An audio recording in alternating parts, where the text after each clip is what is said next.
Hello friends and welcome to our channel. कैसे हैं आप सब? उम्मीद है सब बहुत ही बढ़िया होंगे और आप स्टार्टिंग से ही इस बैच को फॉलो कर रहे होंगे। तो आज आपका, जैसा आप जानते हैं, आज आपका डे नंबर 2 है आचार्य बैच का। तो इसको मैं अल्टरनेटिव डेज के अंदर कंटिन्यू करने की कोशिश कर रही हूँ और हमने स्टार्ट की है सबसे पहले इंग्लिश पेडागोजी। तो हमने देखा था इंग्लिश पेडागोजी के अंदर हमें क्या पढ़ना है, वे ऑफ टीचिंग इंग्लिश, यानी बच्चों को किस तरीके से इंग्लिश पढ़ानी है वो हमें सीखना है। तो इसके अंदर आज जो टॉपिक्स हम पढ़ने वाले हैं वो एक बार देख लेते हैं। तो आज हम पढ़ेंगे एक्विजिशन और लर्निंग के बारे में। हम इसके बारे में कल डिस्कस कर चुके हैं, तो एक टेबुलर फॉर्म के अंदर आज रिवाइज भी हो जाएगा और आगे कुछ चीजें रह रही होंगी तो वो भी कंप्लीट हो जाएंगी। और हमने नेचर ऑफ लैंग्वेज पढ़ा था इंग्लिश का, तो आज उसकी थोड़ी सी कैरेक्टरिस्टिक्स देखेंगे। दोनों में ज्यादा कोई डिफरेंस है नहीं, एक दो पॉइंट आपको एक्स्ट्रा जरूर मिलेंगे कैरेक्टरिस्टिक्स के अंदर। उसके बाद कुछ ऐसे इंपॉर्टेंट टर्म्स हैं जिनको आपको बहुत ज्यादा आप यूज में देखोगे जब आप इंग्लिश पेडागोजी पढ़ोगे, क्योंकि उनसे रिलेटेड हो सकता है किसी ने कोई थ्योरी दी हो, तो वो चीजें हम जानेंगे। इसके बाद हमें ये देखना है जो हमारा कानून है, जो हमारा इंडियन कॉन्स्टिट्यूशन है, इसमें इंग्लिश लैंग्वेज को क्या स्थान दिया है। इंग्लिश पेडागोजी पढ़ रहे हैं तो इंग्लिश की स्थान आपको देखनी है, बाकी लैंग्वेजेस की अभी इंग्लिश पेडागोजी में इतनी इंपॉर्टेंट नहीं है, लेकिन इंग्लिश की ज्यादा इंपॉर्टेंट है। ठीक है, इसके बाद आपके पास एक आता है OLA एक्ट, जो है ऑफिशियल लैंग्वेज एक्ट। ये आपका 1963 के अंदर आया था, इसके बारे में आपको पता होना चाहिए, यहाँ से क्वेश्चन आता है। और एक हमारे पास एक क्वेश्चन यहाँ से भी आया हुआ था इंडियन लैंग्वेजेस पे। सारी इंडियन लैंग्वेजेस नहीं पढ़नी है, कुछ इंपॉर्टेंट इनके क्लासिफिकेशन है वो देखने जरूरी है। ठीक है, तो ये पॉइंट्स आज हमें कवर करने हैं। बिना टाइम वेस्ट किए अपने सेशन को यहाँ पे स्टार्ट करते हैं। तो this is your day number 2 of Acharya batch. तो देखो, सबसे पहले टेबुलर फॉर्म में डिफरेंसेस की तरीके से देख लो। एक्विजिशन ऑफ लर्निंग, तो एक्विजिशन आपको पता ही होगा, अधिग्रहण के नाम से आप इसे जानते होगे एक्विजिशन को। और अगर लर्निंग की बात करते हैं, सीखना, यानी आप इसको अधिगम भी कह सकते हैं और एक्विजिशन को अधिग्रहण कहते हैं। तो जो एक्विजिशन है हमने देखा था, इसके अंदर हमारी जो होम लैंग्वेज होती है, जिसे आप क्या कहते हो, जिसे आप मदर टंग कहते हो। तो जो लैंग्वेज आपने आपके घर में सीखी है, जो आपकी वाकई में मदर टंग है, यानी आप कहते हो ना ये हमारी खुद की भाषा है, ये हमारे गांव में बोली जाती है, वही आपकी मदर टंग है जो आपने आपके घर में बोलनी सीखी है। तो वो जो आप घर में बोलते हो वो आपकी फर्स्ट लैंग्वेज मानी जाती है, जिसे आप नेटिव लैंग्वेज के नाम से भी जानते हैं। तो इस लैंग्वेज का अक्सर हम क्या करते हैं, एक्विजिशन करते हैं, यानी इसका अधिग्रहण करते हैं। इसका मतलब क्या हुआ? इसका मतलब ये है कि ये जो आपकी फर्स्ट लैंग्वेज है, आप इसको एक अनकॉन्शियस वे के अंदर सीखते हैं, यानी आपको पता भी नहीं चल रहा होता कि आपको कोई लैंग्वेज सिखाई जा रही है और तब भी आप उसको सीख जाते हैं। जैसे आप जब छोटे पैदा हुए थे तो आपकी मम्मी ने कहा था मम्मी बोलो बेटा, माँ बोलो, पापा बोलो, तो उस समय आपको नहीं पता था ये क्या बोलना सिखा रहे हैं, क्या मुझे कोई लैंग्वेज सिखा रहे हैं, लेकिन आप उन चीजों को सीखते गए। धीरे धीरे जब आपके घर वाले बोलते गए आपके सामने वो लैंग्वेज, आप जब बच्चे थे उनको ऑब्जर्व करते गए और आपका जो सबकॉन्शियस माइंड है इसके अंदर वो लैंग्वेज बैठती गई, यानी अनकॉन्शियस वे के अंदर भी आपने सबकॉन्शियस दिमाग के अंदर वो चीजें बैठा ली और आप बिना किसी एफर्ट के, आपको कोई एफर्ट नहीं लगाना पड़ा ना, आपने देखा कि आपके घर में ये भाषा बोली जा रही है, आपने धीरे धीरे उस भाषा को ऑब्जर्व किया और आप भी वही बोलना सीख गए, आपको कोई एफर्ट तो लगा नहीं। और ऐसा तो है नहीं, आप जब छोटे थे तो सारे ऐसे बोलते थे दादा बोलो, दादी बोलो, तो उस समय ऐसा तो था नहीं ना कि कोई बहुत ही ज्यादा तगड़ी आपसे टेस्ट वेस्ट लिए जा रहे थे, कोई बहुत ही बढ़िया एक बुक ला रखी थी कि आज बच्चे को ये बोलना सिखाएंगे, कल दादा बोलेगा, ये परसों दादी बोलेगा, ऐसा तो था नहीं। तो कोई एक सिस्टमैटिक प्रैक्टिस नहीं हुई थी, यानी जो भी चीजें हो रही थी वो बिना एक सिस्टम की हो रही थी। कोई भी कुछ भी चीजें आपको आप धीरे धीरे ऑब्जर्व कर रहे थे अपने घर में और चीजें एक्विजिशन के जरिए सीख रहे थे, यानी आप एक तरीके से एक ऐसी लैंग्वेज को सीख रहे थे जो आप एक नेचुरल प्रोसेस से सीख रहे थे, इनफॉर्मल तरीके से सीख रहे थे। कोई स्कूल वगैरह आपको भेजा नहीं जा रहा था, आप अपने घर में सीख रहे थे। आप इनफॉर्मल तरीके से आपके लगभग आप अपने घर में सीखते हो आपकी फर्स्ट लैंग्वेज, जिसे आप आपकी मदर टंग कहते हो। इसके अंदर आप इम्प्लिसिट नॉलेज सीखते हैं। इसका मतलब क्या हुआ? ऐसी नॉलेज आप सीखते हैं कि आपको पता भी नहीं होता, आपको नॉलेज दी जा रही है लेकिन फिर भी आपके अंदर वो नॉलेज आती जा रही है। जैसे आपको नहीं पता था, आपके घर वाले कोई भी चीज आपको सिखा रहे थे, ऑब्जर्व कर रहे थे, आपको ये नहीं पता था, ये चीजें आप खुद भी सीखते जा रहे हो। ठीक है, आपने कोई प्रेशराइज नहीं किया खुद को, कोई बहुत ज्यादा तगड़ा आपने टेंशन नहीं ली, कोई एफर्ट नहीं लगाया, लेकिन फिर भी वो इम्प्लिसिट नॉलेज आपको मिलती गई, आप ऐसी चीजें ग्रहण करते गए, आपको कोई मतलब पता ही नहीं चला आपको कब वो चीजें आप सीखते गए। आपने एक लैंग्वेज को पिक कर लिया, यानी आपके घर वाली जो लैंग्वेज थी आपने उसको पिक कर लिया, उठा लिया और आप उस चीज को सीख गए। ठीक है, तो ये एक्विजिशन हो गया। अब लर्निंग की बात करते हैं, जिसे अधिगम के नाम से जानते हैं, और साथ में आप इसको सीखना भी कह सकते हैं। तो सीखते ही हम उन चीजों को हैं जो चीजें हमें नहीं आती है। तो अक्सर जो सेकंड लैंग्वेज होते हैं, मान लो जैसे मेरे घर में मैंने हिंदी सीखी, तो मेरी मदर टंग मैंने कह दी कि भाई मैंने हिंदी सीखी है, तो मेरी मदर टंग यानी होम लैंग्वेज जो फर्स्ट लैंग्वेज है वो होगी मेरी हिंदी। अब हिंदी के बाद जो मैंने जो कोई भी लैंग्वेज सीखी है, जिसके लिए मैंने एफर्ट्स किए हैं, जो मैंने कॉन्शियस तरीके से सीखी है, पूरे होश और हवास के अंदर बहुत ज्यादा सिस्टम से सीखी है, उस लैंग्वेज को मैंने लर्न किया है, वो मेरी सेकंड लैंग्वेज है। जैसे मैं मान लेती हूँ कि मेरी सेकंड लैंग्वेज होगी इंग्लिश, वो मैंने सीखी है। लेकिन हिंदी होगी, हरियाणवी होगी, इनको सीखने के लिए जब मैं छोटी थी तो मुझे कोई अलग से नहीं वहां पे कोई मुझे ट्यूटर की जरूरत पड़ी। वो मुझे अपने घर में अपनी मदर ने, अपने फादर ने, अपने जो घर में फैमिली मेंबर्स हैं उनको देखकर मैंने वो अपने अंदर एक्विट कर ली थी। लेकिन चीजें जो मैंने सीखी वो मेरी सेकंड लैंग्वेज हो गई है, और वो मैंने कॉन्शियस तरीके से सीखी है। पूरे मतलब फुल मैंने बहुत ज्यादा एफर्ट्स लगाए, तब जाके मुझे शुरू में जब मेरे को पढ़ाई गई फर्स्ट सेकंड क्लास से शुरू हो गई, तो तब मैंने एफर्ट लगा के एक सिस्टम के अंदर, क्योंकि आपको पता ही है ना, जैसे नर्सरी के अंदर छोटे बच्चों को क्या सिखाते हैं, ABCD सिखाते हैं, फिर धीरे धीरे उनको क्या करते हैं, इनसे वर्ड कैसे बनाने हैं, एप्पल क्या होता है, इसका मीनिंग क्या है। एक सिस्टम से एक चेन चल रही थी, एक सिस्टमैटिक प्रैक्टिस हमने की किसी सेकंड लैंग्वेज को सीखने के लिए। ये हम फॉर्मली सीख रहे थे, ये भी आपको घर में तो नहीं सिखाई गई, ये आपने स्कूल में सीखी है, किसी संस्था में सीखी है, और इसमें मुझे एक्सप्लिट नॉलेज दी जा रही थी। इसका मतलब क्या है, जो एक्सप्लिसिट नॉलेज थी वो नॉलेज मेरे पास ऑलरेडी नहीं थी, वो मैंने चीजें सीखी है। मुझे पता था कि मैं ये चीज सीख जाऊंगी तो मुझे इस चीज की नॉलेज हो जाएगी, तो वो थी हमारी एक्सप्लिसिट नॉलेज, ये हमने लर्न की, हमने सीखी है। इसका मतलब ये हुआ कि हम जो भी लैंग्वेज लर्न करने वाले हैं, सीखने वाले हैं, उसको हम नो करेंगे, उसको हम कंप्लीटली जानेंगे, हम उसकी ग्रामर सीखेंगे, हम कैसे वर्ड फॉर्मेशन करनी है, सारी चीजें हम सीखते हैं। तो कई ऐसे भी आपके पास साइकोलॉजिस्ट वगैरह मिलेंगे जिन्होंने कहा है कि हम सेकंड लैंग्वेज को भी, यानी जो आप कोई और लैंग्वेज है मदर टंग के अलावा, आप उसे भी क्या कर सकते हैं, एक्विट कर सकते हैं, उसे भी आप अधिग्रहण कर सकते हैं, यानी उसको भी एक्विजिशन से, अपने नेचुरल प्रोसेस से सीख सकते हैं। लेकिन अभी के लिए अगर बेसिक डिफरेंस देखा जाए तो हम फर्स्ट लैंग्वेज ये मान के चलते हैं वो हम नेचुरल प्रोसेस से अपने घर में ही सीख जाते हैं, लेकिन बाकी जो सेकंड लैंग्वेज होती है वो सारी की सारी हम कॉन्शियस वे में एफर्ट लगा के एक सिस्टमैटिक वे के अंदर सीखते हैं, फॉर्मल तरीके से। ठीक है, तो ये हमने एक टेबल ऑफ फॉर्म के अंदर यहाँ पे बहुत ही अच्छे से एक्विजिशन और लर्निंग दोनों को क्लियर कर दिया है।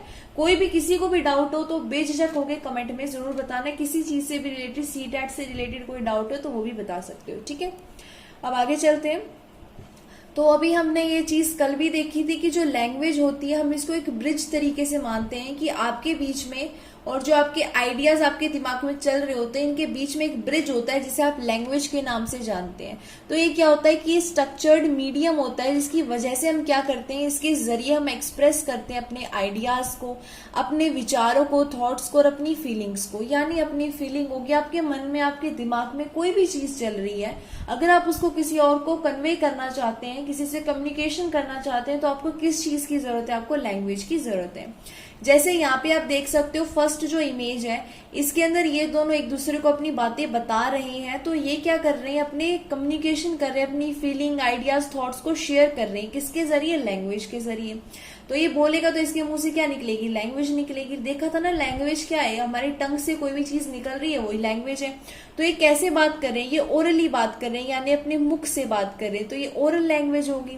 और यहाँ पे आप देख सकते हो अलग अलग टाइप के, किसी और भाषा के लेटर है, ये किसी और के हैं, फिर ये कुछ डायग्राम से बनाए हुए, कोई और भाषा होगी, हमारी हिंदी भाषा होगी, हमारी इंग्लिश भाषा होगी।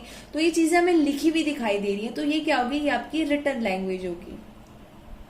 इसी तरीके से यहाँ पे आप देख सकते हो ए कैसे बनाना है, बी कैसे बनेगा, एच कैसे बनेगा, ओ कैसे बनेगा। जो लेटर्स हैं किस तरीके से उनको साइन लैंग्वेज के रूप में लिखना है, तो वो हम देखते हैं, या हमें किसी को बतानी है जिसको दिखाई नहीं दे रहा, उसको तो ये हम नहीं दिखा सकते। ये तो वही चीजें होगी जो दिखाई जा सकती है, यानी किसको सुनाई नहीं दे रहा है तो उसे हम साइन लैंग्वेज के जरिए समझाने की कोशिश कर सकते हैं। तो ये तीनों ही क्या है, ये नेचुरल लैंग्वेज है। जो साइन लैंग्वेज होती है ये भी एक नेचुरल लैंग्वेज होती है, इसे भी आप सीख सकते हैं, इसे भी सेम इन्हीं तरीकों से सीखा जा सकता है। जैसे आप लिखना सीखते हैं वैसे आप साइन लैंग्वेज को भी सीख सकते हैं। अब कुछ कैरेक्टरिस्टिक्स देख लेते हैं लैंग्वेज की। हमारे पास सबसे पहले तो यही आ जाती है, मीन्स ऑफ कम्युनिकेशन है, इसके जरिए हम बातचीत करते हैं, तो ये तो हमारा इंपॉर्टेंट हो ही गया। दूसरा ये है कि जो इंग्लिश लैंग्वेज है उसमें रूल होते हैं, ग्रामर होती है, तो ये रूल गवर्नड है, इसी के जरिए हम इंग्लिश के अंदर कोई भी चीज फॉर्म करते हैं, अपने कम्युनिकेशन स्टार्ट करते हैं। ये रिसेप्टिव होती है, यानी इसमें हम बहुत सारी चीजें रिसीव करते हैं, हम अलग अलग चीजें इसमें सीखते हैं, अलग अलग हमें स्किल मिलती है, जैसे लिसनिंग, स्पीकिंग, रीडिंग, राइटिंग, इन चीजों को हम ग्रहण करते हैं लैंग्वेज के जरिए।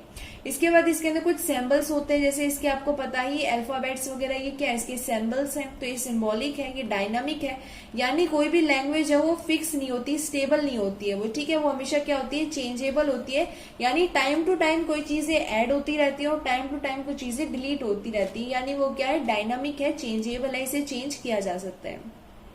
इसके बाद जो लैंग्वेज होती है कल्चरल होती है, यानी अपनी सिविलाइजेशन को कैरी करती हैं। जैसे हम कोई भी चीज सीखते हैं, अभी कोई जो इंग्लिश स्पीकिंग जो लोग होंगे वो अपनी लैंग्वेज के जरिए अपना कल्चर भी सीखेंगे, उनकी सिविलाइजेशन भी सीखेंगे। तो हर एक लैंग्वेज का खुद का एक बिहेवियर भी कह सकते हैं आप। जैसे जब हम हिंदी बोलते हैं हम थोड़ा सा अपने आप को अलग महसूस करते हैं, जब इंग्लिश बोलते हैं तो अलग महसूस करते हैं, और जब हम बात करते हैं हिंदी में तो अपना एक जुड़ाव महसूस करते हैं अपने कल्चरल से। जो भी हम सिविलाइजेशन पढ़ते हैं, पहले भारत कैसा था, इतिहास पढ़ते हैं, हम अक्सर देखते हैं कि बहुत सारी चीजें हमारी हिंदी लैंग्वेज से जुड़ी हुई हैं। क्यों? क्योंकि ये हमारा कल्चर कैरी कर रही है, बहुत टाइम से ये हमारा कल्चर कैरी कर रही है। हम संस्कृत से जुड़ाव महसूस करते हैं, क्यों? क्योंकि एक ऐसी लैंग्वेज है जो एक सिविलाइजेशन को अपने साथ कैरी कर कर फर्दर चल रही है। और हर एक लैंग्वेज अपने आप में यूनिक होती है, इनके अंदर जो सिंबल्स यूज किए जाते हैं, सिंबॉलिक जो रिप्रेजेंटेशन होती है वो यूनिक होती है, जिसके जरिए इनका बिहेवियर भी अलग है, जो हम महसूस कर रहे हैं वो चीजें भी अलग हैं, जो चीजें रूल हो रही हैं, रूल किए जा रहे हैं फॉर्म, वो सारे अलग हैं, कम्युनिकेशन करने का तरीका अलग है। तो ये सारी चीजें क्या आ जाती है, लैंग्वेज की कैरेक्टरिस्टिक, एक तरीके से नेचर भी आप कह सकते हैं, नेचर ऑफ लैंग्वेज के अंदर आ जाती है। इसके बाद अब हम इम्पोर्टेंट जो टर्म्स है वो देखते हैं। अभी तक हमने जितना किया उसके कुछ पोर्शन हम ऑलरेडी डिस्कस कर चुके थे, अब हम स्टार्ट करते हैं। तो जो सम इम्पोर्टेंट टर्म्स जो आप बहुत ज्यादा देखोगे आपकी इंग्लिश पेडागोजी के अंदर, उसमें देख लेते हैं। ये 4 आपको पॉइंट्स पता होना चाहिए। एक है सिंटैक्स, जिसे हम कहते हैं ऑर्डर, यानी जब आप इंग्लिश पढ़ते हो तो आपने अक्सर देखा होगा हम बोलते हैं कि हम पहले सब्जेक्ट लिखेंगे, फिर हम वर्ब लिखेंगे, फिर हम ऑब्जेक्ट लिखेंगे। तो ये एक तरीके से रूल होता है, ये एक ऑर्डर है कि हम किसी सेंटेंस को इस फॉर्म में लिखते हैं। तो जब ये ऑर्डर फॉलो किया जाता है, जब हम किसी ऑर्डर की बात करते हैं, तब हम बोलते हैं वहां पे सिंटैक्स की बात हो रही है। सिंटैक्स क्या है? किसी भी चीज को लिखने का एक तरीका, ऑर्डर है ये कि इस चीज को ऐसे लिखा जाएगा, तो वो सिंटैक्स हो गया। अब सेंस की अगर बात करते हैं, अगर मैं कहूं आई एम गोइंग होम, यानी मैं घर जा रही हूं, और मैं अगर ऐसे बोलूं होम आई एम गोइंग, तो गलत हो गया ना, मतलब एक सेंस बननी चाहिए। ऐसा नहीं है कि मैं अपनी मर्जी से कुछ भी लिखने लग जाऊंगी, ऐसा तो नहीं लिख सकती ना।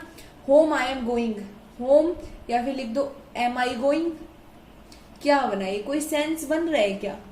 बताओ, क्वेश्चन मार्क डाल लो, कुछ डाल लो, कुछ सेंस नहीं बन रहा है, बहुत ही अजीबोगरीब ये सेंटेंस बन गया। तो ये सिमेंटिक का हिस्सा है, यानी जब हम सेंस की बात करते हैं, यहाँ से भी क्वेश्चन आ सकते हैं, आपको कोई गड़बड़ दे देगा, बोलेगा कोई बच्चा है और वो जो बच्चा है वो अपने सेंटेंस को बनाते टाइम कोई सेंस नहीं बना रहे, तो वहां कौन सी टर्म यूज हो रही है, सिमेंटिक यूज हो रही है, और पूछ लेगा यहाँ पे कौन सी गलती है। हो सकता है ऑर्डर के अंदर गलती दे दो तो सिंटैक्स की गलती है।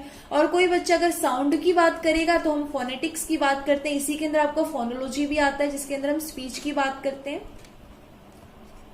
ठीक है।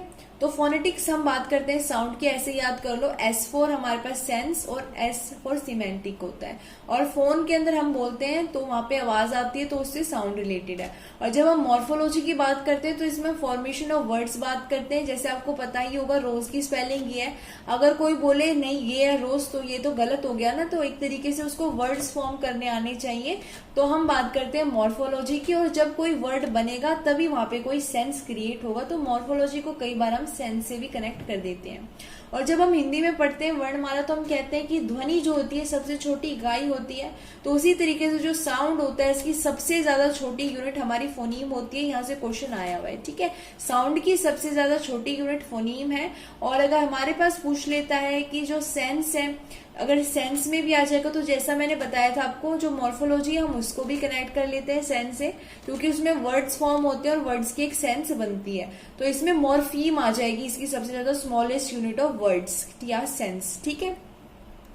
इसके बाद हमने देखा हमारे पास दो लैंग्वेजेस होती हैं, एक हमारी लैंग्वेज नंबर 1 है जिसे आप आपकी होम लैंग्वेज या मदर टंग के नाम से जानते होगे, ठीक है। तो मेरे यहाँ पे समझाने का जो जरिया है वो थोड़ा सा देखना है, यहाँ पे ये L1 होगी है और ये L2 होगी है। तो जैसे L1 मान लो आपकी हिंदी और L2 मान लो आपकी इंग्लिश है, यानी जो आपके घर में बोली जाने वाली लैंग्वेज नंबर 1 है वो आपकी हिंदी है, आप घर में हिंदी बोलते हो। लेकिन आपने आपके स्कूल में एक लैंग्वेज सीखी है, लर्न किया है, वो लैंग्वेज नंबर 2 है इंग्लिश। तो कभी भी आपको बच्चों को कभी भी कोई नई लैंग्वेज सिखानी है, लैंग्वेज नंबर 2 सिखानी है, तो उसे कोई ना कोई लैंग्वेज तो आती होगी, ठीक है। मान लो आपको उसको इंग्लिश सिखानी है और उस बच्चे को हिंदी आती है, तो कभी भी आपको ये नहीं सोचना है इस बच्चे को तो हिंदी आती है, इसको इंग्लिश तो आ ही नहीं सकती है। कभी भी आपको लिमिट नहीं करना है बच्चे को, कि आपने बच्चे को लिमिट कर दिया कि भाई तुम्हें तो ये लैंग्वेज आती है, तुम्हें ये कैसे सिखाऊं मैं, तुम्हें तो ये आ ही नहीं सकती। कभी भी ऐसी बातें नहीं करनी, ना ही ऐसा सोचना है। आपको हमेशा ही बच्चे की मदर टंग जो लैंग्वेज नंबर 1 उसे आती है उसको एज ए रिसोर्स यूज करना है। यहाँ से क्वेश्चन आ जाता है, इंपॉर्टेंट है ये जो बच्चा होता है उसको जो लैंग्वेज नंबर 1 आती है उसको आपको एज अ रिसोर्स यूज करना है, ताकि आप उसे दूसरी लैंग्वेज लर्न करवा सको, सिखा सको। तो लैंग्वेज नंबर 1 का हमेशा एज अ रिसोर्स यूज किया जाना चाहिए, ताकि बच्चे को कोई मतलब परेशानी भी ना हो और वो अच्छे से अपनी लैंग्वेज की हेल्प से दूसरी लैंग्वेज को सीख जाए। अब बात करते हैं इंडियन कॉन्स्टिट्यूशन की, जो हमारा कानून है इसके अंदर क्या बोला गया है लैंग्वेज के बारे में। सबसे पहले तो इम्पोर्टेंट चीज ये है कि इसका जिक्र कहाँ पे है। तो इंडियन कॉन्स्टिट्यूशन में जो लैंग्वेज है इसका जिक्र आपका 8 शेड्यूल के अंदर है, और इसके अंदर बताया गया है भारत की 22 ऑफिशियल लैंग्वेजेस हैं। तो 8 शेड्यूल के अंदर आपकी 22 लैंग्वेजेस बताई गई हैं भारत की ऑफिशियल, और ये जो 22 लैंग्वेज है इसके अंदर भारत की लैंग्वेजेस हैं, परंतु इसके अंदर इंग्लिश इंक्लूडेड नहीं है।